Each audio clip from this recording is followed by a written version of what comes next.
2025 October 18 6:41 ఉదయం రోజు గురు అతిచార ఫలితం అనేది ప్రారంభమవుతుంది. గురు భగవానుడు మిథున రాశి నుంచి కర్కాటక రాశిలోకి ప్రవేశించబోతున్నారు. కర్కాటక రాశి గురు భగవానునికి ఉచ్చ స్థానం అని కూడా చెప్పచ్చు. అంటే శక్తి, దయా, జ్ఞానం అత్యధికంగా ఉండే ఒక స్థానం అని కూడా చెప్పచ్చు. అతిసార గమనం అంటే గురు భగవానుడు తన సాధారణం కంటే కూడా చాలా వేగంగా కదిలి ఫలితాలు కూడా త్వరగా వస్తాయి. దానివల్ల స్థిరత్వం కూడా తక్కువగా ఉంటుంది. ఈ కాలం వచ్చేసి గురు భగవానుడు 2025 అక్టోబర్ 18 నుండి 2026 ఏప్రిల్ 28 వరకు సుమారుగా 192 రోజులు, 6 నెలల 10 రోజుల పాటు ఉంటారు. తర్వాత తన యొక్క సహజ గమనానికి ప్రవేశించి ఫలితాలు స్థిరంగా ఇస్తుంటారు. ఇందులో మేషరాశి వారికి కర్కాటక రాశి అంటే 4వ ఇల్లు సుఖస్థానం. ఇది తల్లి, కుటుంబ సభ్యులు, వాహనం, ఇల్లు, విద్య, గృహ సౌఖ్యం వంటి విషయాల మీద ఆధారపడి ఉంటుంది. గురువు 4వ ఇంట్లో దృష్టి చూపడం వల్ల 3 భావాలుగా ఉన్నాయి. 8వ ఇంట్లో వృశ్చికం, గుప్త లాభాలు అత్యధికంగా ఉంటుంది. 10వ ఇంట్లో మకరం, వృత్తి ఉద్యోగ కీర్తి ఉంటుంది. 12వ ఇంట్లో మీనం, మోక్షం ఉంటుంది. విదేశీయ సంబంధాలు లేదా ఉద్యోగ రీతిగా కానీ విదేశీ వాణిజ్యం పట్ల కానీ చాలా బాగుంటుంది. గురు యొక్క అతిసార ఫలితంలో మీనరాశి వారికి ఎలా ఉంది అని అంటే, గమన ప్రారంభం వచ్చేసి అక్టోబర్ 18. కర్కాటక రాశి వారికి ఉచ్చస్థితి. మీనరాశి వారికి కర్కాటక రాశి అంటే 5వ ఇల్లు. పుత్రుడు, విద్య, ప్రేమ, సృజనాత్మక, జ్ఞానం ఇవన్నింటి మీద కూర్చొని ఉంటుందన్నమాట. విద్యార్థులకి ఇది అత్యంత శుభ సమయం. మీకు 7.5 శని ఉన్నా కూడా మీనరాశి వారికి గురు భగవానుడు యోగంగా ఉన్నాడు. మీకు చాలా అద్భుతమైనటువంటి ఫలితాలని పొందబోతున్నారు. ఈ యొక్క 192 రోజులు గురు భగవానుడు వల్ల మీకు మంచి మంచి అవకాశాలు బాగున్నాయి. ఆధ్యాత్మిక జ్ఞానం పెరిగే అవకాశాలు ఉన్నాయి. విద్యార్థులు ఉన్నత విద్య కోసం, స్కాలర్షిప్ కోసం ఎదురు చూస్తున్న వాళ్ళకి ఇది చాలా మంచి సమయం. విదేశాల్లో చదువుతున్నటువంటి వాళ్ళకి కూడా చక్కటి ఉద్యోగాలు వచ్చే అవకాశాలు చాలా ఉన్నాయి. ఈ ప్రేమికుల మధ్య వాళ్ళకి కొంచెం మాట పట్టింపులు ఎక్కువయ్యి విడిపోయిన వాళ్ళందరూ కూడా కలిసే అవకాశాలు ఉన్నాయి. వివాహం అయ్యి విడిపోయిన వాళ్ళకి కూడా ఇది కలిసి వచ్చే సమయం ఉంది. మళ్ళీ కలుసుకుంటారు దంపతులు. 9వ ఇల్లు గురువు యొక్క దృష్టి కారణంగా విదేశీయ ప్రయాణాలు లేదా దూర ప్రాంతపు ప్రయాణాలన్నీ కూడా పెరిగే అవకాశాలు ఉన్నాయి. మీ యొక్క కులదేవత, ఇష్టదేవత యొక్క ప్రార్థన చేసే అవకాశాలు కూడా ఉన్నాయి. మీ ఇంట్లో వ్రతాలు, పూజలు, అనుష్ఠానాలు పెరిగే అవకాశాలు బాగా ఉన్నాయి. గౌరవం పెరుగుతుంది. 11వ ఇంట్లో దృష్టి ఉండడం వల్ల లాభం పెరుగుతుంది. ఆర్థికంగా, వ్యాపారంగా మంచి అద్భుతమైనటువంటి ఫలితాలు పొందే అవకాశాలు ఉన్నాయి.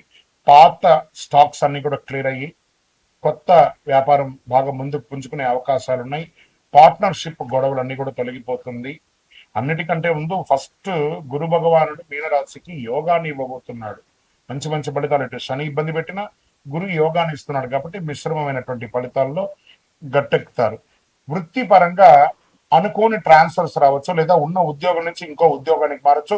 ఉన్న ప్రాంతం నుంచి, ఉన్న ఊరు నుంచి, ఉన్న దేశం నుంచి ఇంకొక చోట కూడా మారే అవకాశాలు మెండుగా కనబడుతున్నాయి. అంటే స్థాన చలనం 100కు 100% కనబడుతుంది. స్థిరత్వం వచ్చేసి మే తర్వాత స్థిరమైనటువంటి ఫలితాన్ని గురు భగవానుడు ఇవ్వబోతున్నాడు.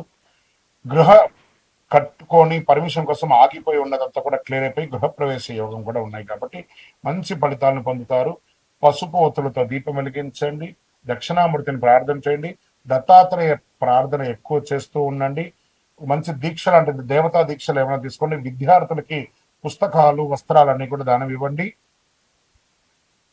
మీ యొక్క పిల్లల మీద, వారి యొక్క చదువుల పట్ల దృష్టి పెరిగే అవకాశాలు ఎక్కువ కనబడుతున్నాయి. ఓవరాల్ గా తీసుకుంటే 70% గురు భగవాన్ యొక్క ఫలితం మీనరాశి వారికి ఉంది. అద్భుతమైనటువంటి ఫలితాలు పొందుతారు.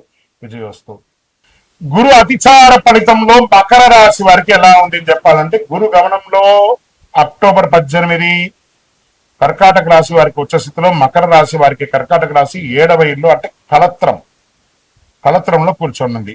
ఇది దాంపత్య భాగస్వామ్యం లేదా వ్యాపార పార్ట్నర్షిప్, ప్రజాదరణ, పబ్లిక్ లో అంటే ఏదైనా రిలేషన్ ఎక్కువ ఉన్న దాని మీద కూర్చుంటుంది అనమాట.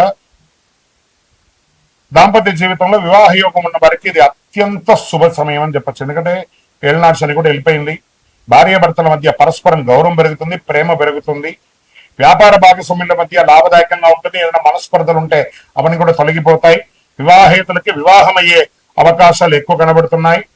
11 ఏళ్ళ మీదుగా గురు దృష్టి వల్ల లాభాలు గణనీయంగా పెరిగే అవకాశాలున్నాయి. శని భగవానుడు బాగున్నాడు, గురు భగవానుడు బాగున్నాడు. కొత్త అవకాశాలు, ఉద్యోగ ప్రమోషన్లు, సమాజంలో గౌరవం లేదా విదేశాల్లో విజాలు స్టక్ అయిన వాళ్ళకి అందరికి విజాలంతా ఓపెన్ అవ్వడము, ఆత్మవిశ్వాసం పెరగడము.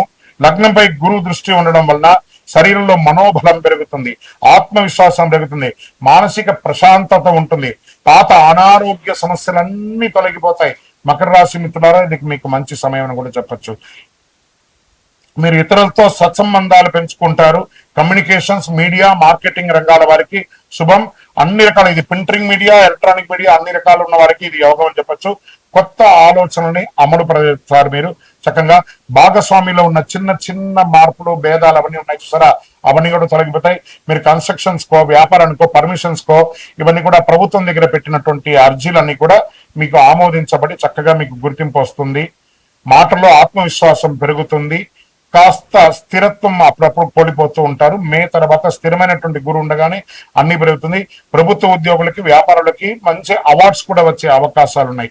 ఇప్పుడు ఇలా ఉండగా కూడా ఒక పరిహారం ఏం చేసుకోవాలంటే బృహస్పతయే నమః అని 108 సార్లు చెప్పుకుంటూ పసుపు ఒత్తులతో నూనె వెలిగించండి. పసుపు పుష్పంతో అర్చన చేయండి. ఈ పులిహోర లాంటిది లేదా చిత్రాన్నం లాంటిది చేసి పేదవాళ్ళకి దానం చేయండి. అన్ని రకాలైనటువంటి మేలు ఉంటుంది. పుస్తకం, పెన్సిల్ లాంటిది పేద పిల్లలకి దానంగా ఇవ్వండి. విజయోస్తు.